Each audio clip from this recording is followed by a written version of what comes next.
Hello and welcome to एस नमाज classes once again. आज हम लोग डिसोल्यूशन का लास्ट क्लास करेंगे। इसमें हम लोग मैक्सिमम लॉस मेथड कर रहे थे। लास्ट क्लास में हम लोगों ने बहुत ही सिंपल सम्स हम लोगों ने लिया था मैक्सिमम लॉस मेथड को समझने के लिए। फुल कंसेप्ट हम लोगों ने लास्ट क्लास में समझा था और आज हम लोग थोड़ा सा स्टैंडर्ड क्वेश्चन हम लोग ले लेते हैं। सीयू में जिस तरीके का क्वेश्चन आता है ये क्वेश्चन बिल्कुल उसी तरीके से होगा। तो आज ये आखिरी क्लास होगा डिसोल्यूशन का, और उसमें स्पेशली जो मैक्सिमम लॉस मेथड है वो इस सम्स के साथ ही ये चैप्टर खत्म हो जाएगा। ठीक है, तो अगर आपने प्रीवियस वीडियो नहीं देखा है मैक्सिमम लॉस मेथड का तो सबसे पहले उन वीडियोस को आप देख लें।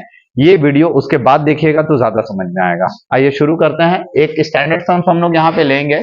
क्वेश्चन नंबर 56 हमारे स्टडी मटेरियल से। क्वेश्चन नंबर 56 में क्या है कि Rahim, Anthony and Prasad were in partnership sharing profit and losses in the ratio 5:4:3 और they agree to dissolve the firm on 1 January 2003। उन लोगों ने 1 जनवरी 2003 को अपने फॉर्म डिसॉल्व करने के लिए उन लोगों ने सोच लिया। कौन कौन? रहीम, एंथनी एंड प्रसाद ने। On which date their asset and liabilities were as under. उनका एसेट एंड लाइबिलिटीज इसी डेट में कुछ इस तरीके से है। देखो, एसेट में डेटर, स्टॉक, प्लांट, फर्नीचर है और लाइबिलिटी में क्रेडिटर है, लोन फ्रॉम एंथनी है और कैपिटल है Rahim, Anthony and Prasad. Last class में हम लोगों ने किया था, वहां पे सिर्फ लाइबिलिटी के तौर पे कैपिटल था। लाइबिलिटी के तौर पे लास्ट क्लास में क्या था? सिर्फ कैपिटल था। ठीक है, लेकिन यहां पे लाइबिलिटी के तौर पे क्या क्या है? रहीम, एंथनी और प्रसाद का जो कैपिटल है, कैपिटल तो है ही, कैपिटल तो है ही, साथ में लोन फ्रॉम एंथनी भी है, साथ में क्रेडिटर भी है। मतलब ये सारे लाइबिलिटीज हैं जिन्हें हमें पे करना है। लास्ट क्लास में सिर्फ कैपिटल था और नो डाउट हम लोग कैपिटल का ही पेमेंट करेंगे। जो लॉस बच जाएगा वो लॉस सबको बियर करना पड़ेगा। लेकिन यहां पे एक और बात है, the asset were realised in the following instalment and the proceed were distributed as and when realised. ये जो पैसा है कैसे बट रहा है? वह discharge as and when realised. जैसे मिल रहा है वैसे ही सब में डिस्ट्रीब्यूट कर दिया जा रहा है। First instalment, second, third, fourth, fifth instalment में पैसा मिला। The cost of dissolution was estimated at 5000। अब देखिए ये कॉस्ट ऑफ डिसोल्यूशन कितना है? 5000। सबसे पहले पैसा अगर आता है तो पहले डिसोल्यूशन एक्सपेंस पे किया जाता है। तो लास्ट क्लास में वो भी नहीं था, है ना। तो इस सम्स में एक्सपेंसेस भी है, अदर्स लाइबिलिटीज भी है, ये सारा करना होगा। And the amount was kept as reserve, और ये पैसे को रिजर्व के तौर पे रख लिया गया। मतलब पहले ही इंस्टॉलमेंट से 5000 रुपया काट के रिजर्व के तौर पे रख लिया गया, है ना। Kept as reserve and before distribution of the proceeds until the third installment when the actual cost of 4000 was made। Third instalment तक रखा गया, जब थर्ड इंस्टॉलमेंट के टाइम में एक्चुअल एक्सपेंस 4000 रुपया बॉन्ड किया गया। निकाले थे हम कितना? 5000, लेकिन खर्च एक्चुअल में कितना हुआ है?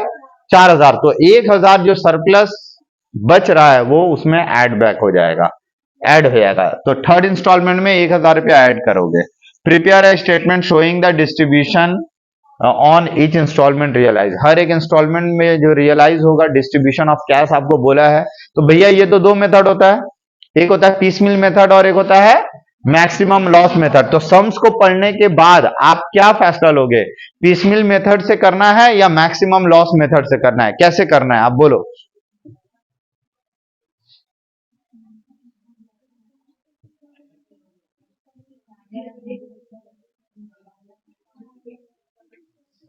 पीसमिल मेथड करना है या मैक्सिमम लॉस मेथड करना है? क्या करना है?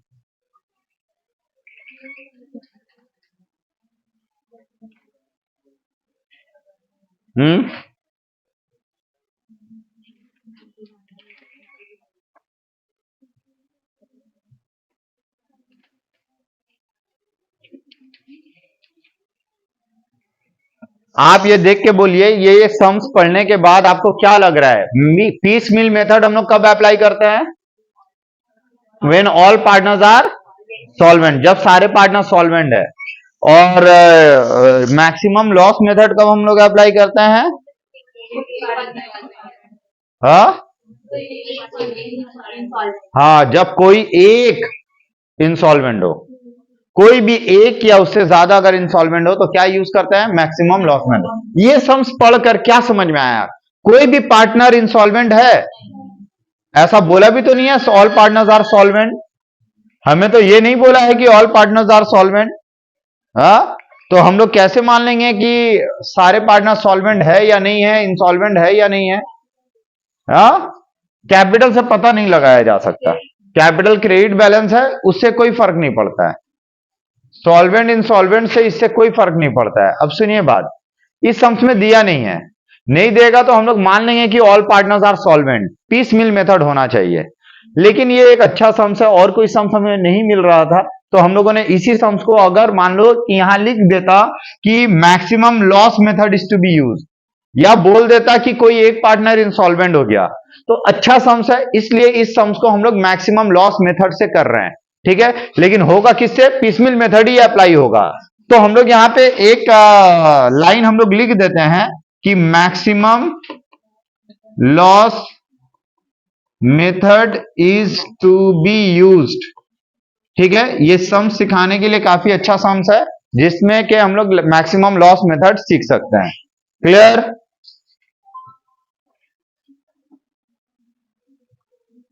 अब देखिए, सबसे पहले आप देखिए हमारे सामने लाइबिलिटी कितना कितना है। सबसे पहले डिसोल्यूशन एक्सपेंस है, सबसे पहला कौन है? डिसोल्यूशन एक्सपेंस है। दूसरा और क्या है?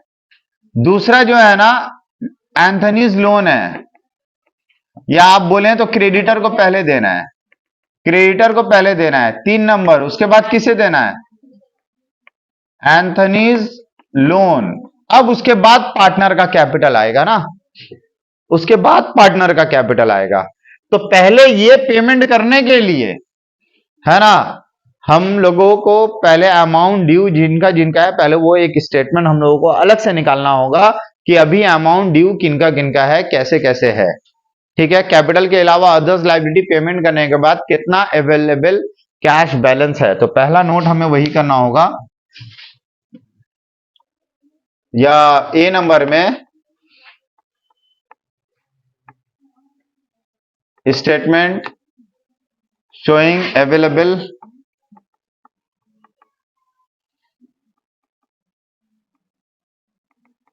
availability of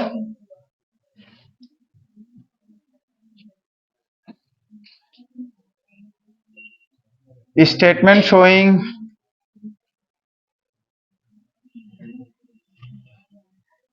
ठीक है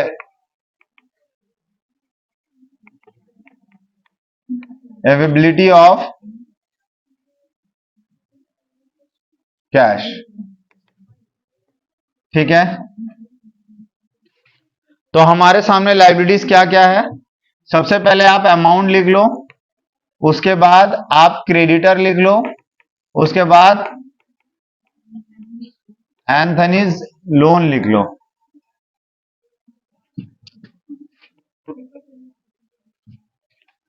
ये आप पहले लिख लो। ठीक है, सबसे पहले अमाउंट ड्यू, क्रेडिटर का कितना देना था? बुक देखकर बोलो आप, क्रेडिटर को कितना देना है? और लोन का कितना देना है? 9, 76,000, 9,000। ठीक है, कैश मेरे पास पहले से कोई कैश है? अगर कैश है तो फर्स्ट रियलाइजेशन कहलाएगा। कोई कैश नहीं है तो फर्स्ट रियलाइजेशन हमारा कितना हो रहा है? 50,000। फर्स्ट रियलाइजेशन या first instalment cash, first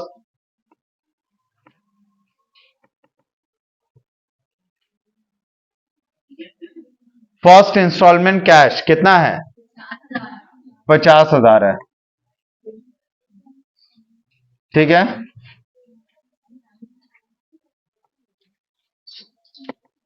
cash realised है ना, फर्स्ट इंस्टॉलमेंट कैश रियलाइज कितना है? 50। सबसे पहले हम लोग क्या करेंगे? लेस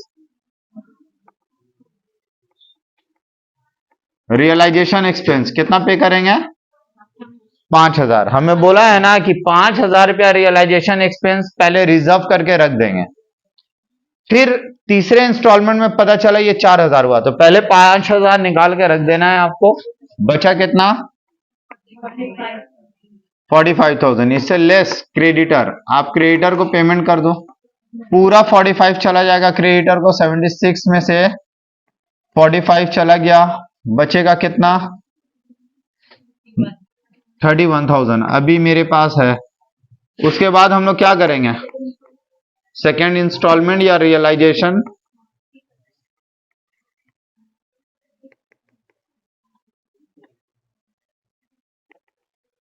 कैश रियलाइज कितना है?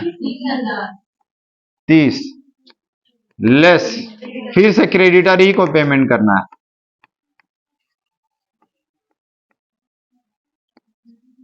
ये हो गया 1,000 रुपया, ठीक है। अब थर्ड इंस्टॉलमेंट कैश रियलाइज्ड कितना हुआ है? 21 लेस, आप क्रेडिटर को पेमेंट कर दो। 20,000 बचा हुआ है, 1,000 रुपया क्रेडिटर को हो गया। अब एंथनीज लोन 9,000 है, तो लेस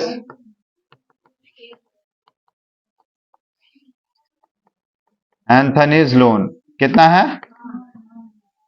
आप 9,000 एंथनीज लोन पेमेंट कर दो। तो ये भी हो गया डैश। कैश बचा कितना है? बस ये जो कैश बचा है ये थर्ड इंस्टॉलमेंट है ना? हाँ, यहाँ पे ऐड करना था हमें, 1,000 रुपया ऐड करना था, ठीक है। एक्चुअल एक्सपेंस तो 4,000 हुआ ना, तो ऐड कैश रिजर्व, जो कैश रिजर्व रखा गया था 1,000 रुपया ऐड कर दो। अब ऐड कर दिए, 21 में ऐड हो गया 1,000, कितना हो गया? 22,000। क्रेडिटर को लेस, ये हो गया 22,000। क्रेडिटर को कितना दिए? 1,000।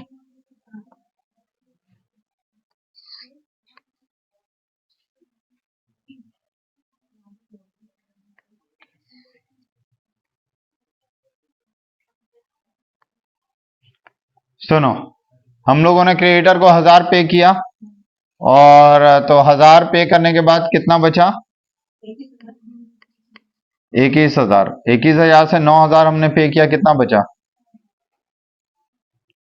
12,000।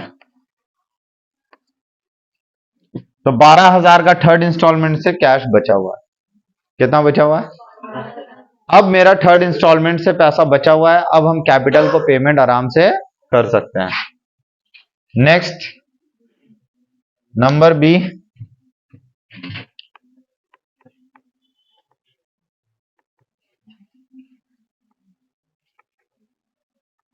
Statement showing distribution of cash. नाम क्या क्या है?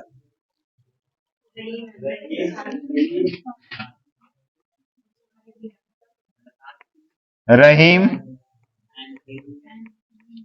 एंथनी,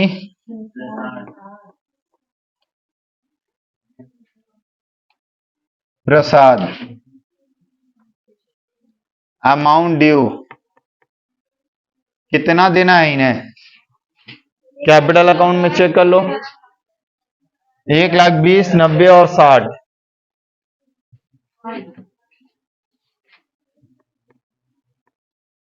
20, 90, ठीक है।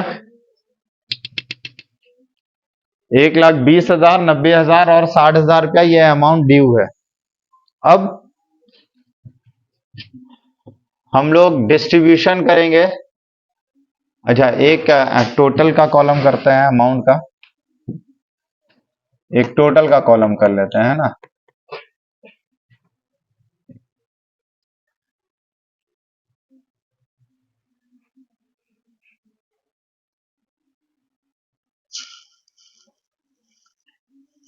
ये टोटल कितना ड्यू है?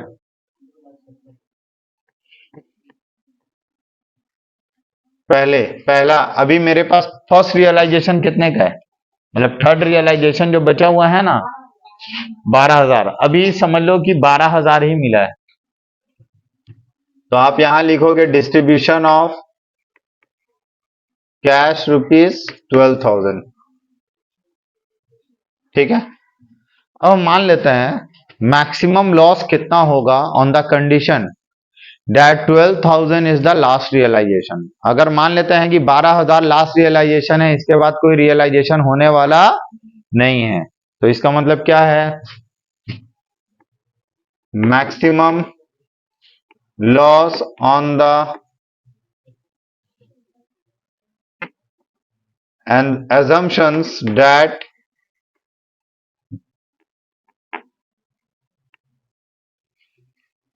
other assets are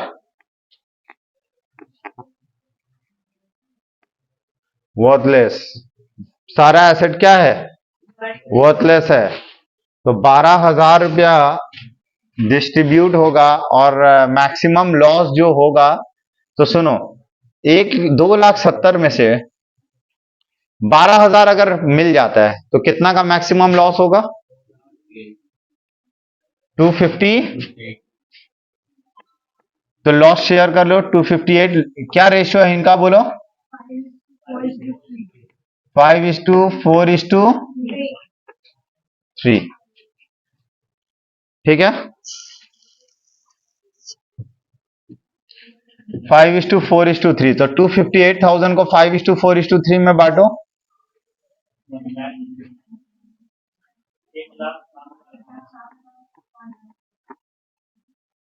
दूसरा 86,000, तीसरा 64, इसका नेगेटिव आ गया। ठीक है, तो नेगेटिव फिगर को 4,500 नेगेटिव आ गया। यहाँ 4,000, यहाँ पे और यहाँ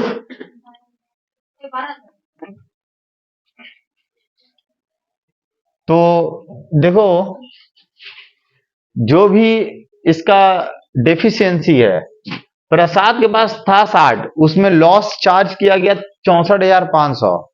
4,500 क्या वो दे पाएगा? तो हम लोग क्या करेंगे, जो भी उसका लॉस होगा are to be shared by Rahim and Anthony. किस रेशियो में? फटाफट बांटिए।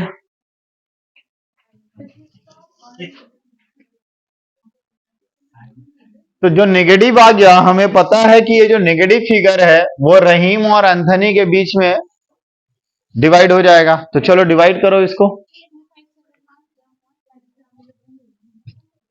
तो लेस, पहले हम लोग यहां पे लिखेंगे लेस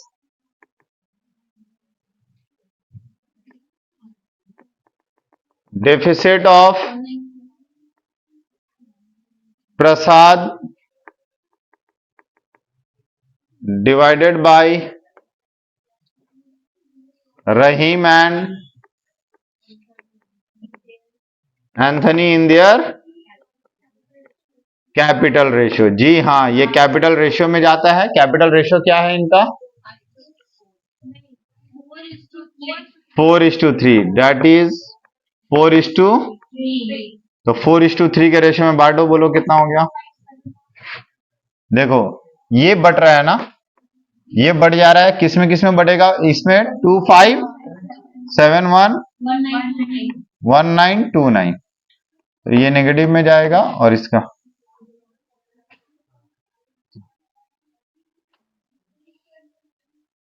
तो ये 12,000 का जो डिस्ट्रीब्यूशन है कैसे हुआ बोलो, 9,9929 मिला पहले को, इसको कुछ नहीं मिला और इसको 2071। तो ये डिस्ट्रीब्यूशन ऑफ 12,000 हुआ। समझ में आया? अब देखिए next, distribution of cash rupees. फिर से अब नेक्स्ट रियलाइजेशन देखो कितना का हो रहा है, देखो नेक्स्ट रियलाइजेशन थर्ड के बाद फोर्थ 90,000, तो 90,000 का रियलाइजेशन हो रहा है 90,000। फिर से वही कहानी लिखना है, क्या लिखना है? Maximum loss on the assumption that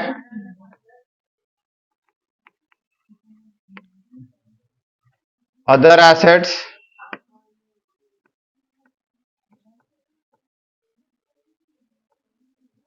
worthless। तो देखो 90,000 का आया। अच्छा, बैलेंस ड्यू हमने नहीं लिखा है ना,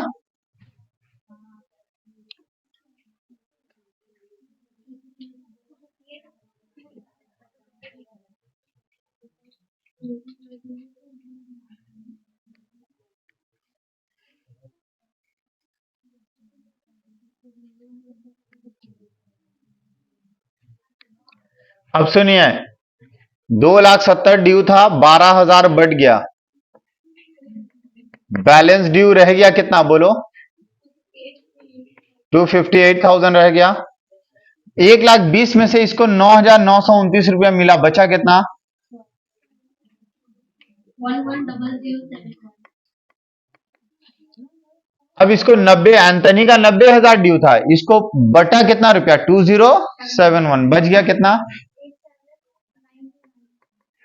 9। इसका 60,000 का 60,000 रह गया। अब क्या है, 90,000 बटना है, कितना बटेगा? तो 90,000 अगर बटेगा तो मैक्सिमम लॉस कितना हुआ? देखो 258 से 90 बढ़ गया, समझो लॉस कितना हुआ? 168,000। तो 168,000 सब में बांटो, लॉस बोलो।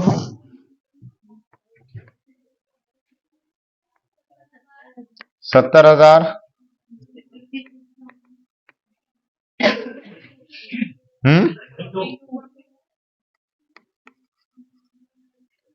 अब देखिए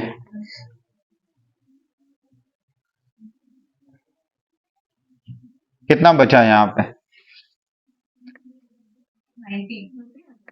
90,000 का डिस्ट्रीब्यूशन कैसे हुआ? 1,10,000 से 70 गया, 40, 71, 56 हो गया,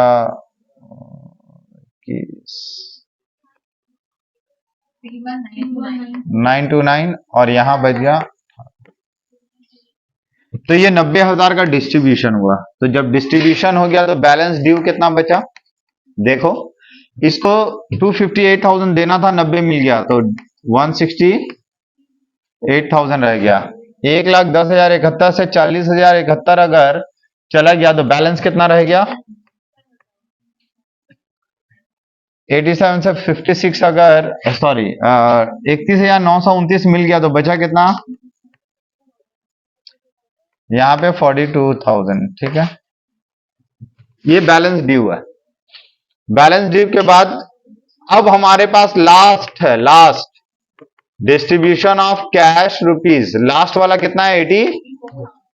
84,000 का मिला है पैसा। रियलाइजेशन कितना हुआ है? 84,000 का। देखो रियलाइजेशन 84,000 का है, लास्ट वाला रियलाइजेशन 84,000 है ना। तो फिर से वही कहानी लिखेंगे हम लोग, maximum loss on the assumption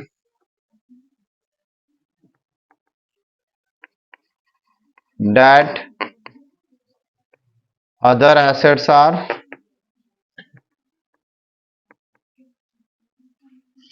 अब देखो 1,68,000 से 84 चला गया तो लॉस कितना हुआ? Maximum loss.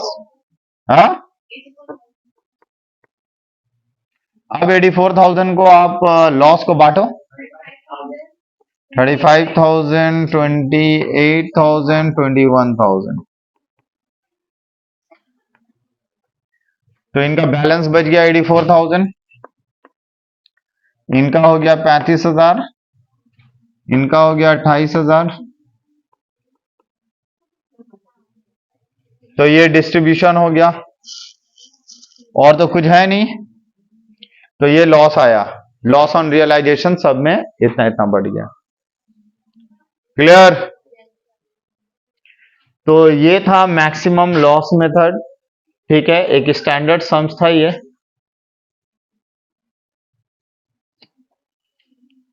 ठीक है, तो इसी के साथ ही हमारा डिसोल्यूशन चैप्टर होता है खत्म। अब हम लोग नेक्स्ट जो शुरू करने वाले हैं वो है ब्रांच अकाउंटिंग, जो कि शुरू होगा अभी नेक्स्ट क्लास में। इंतजार कीजिए नेक्स्ट क्लास का। Thank you.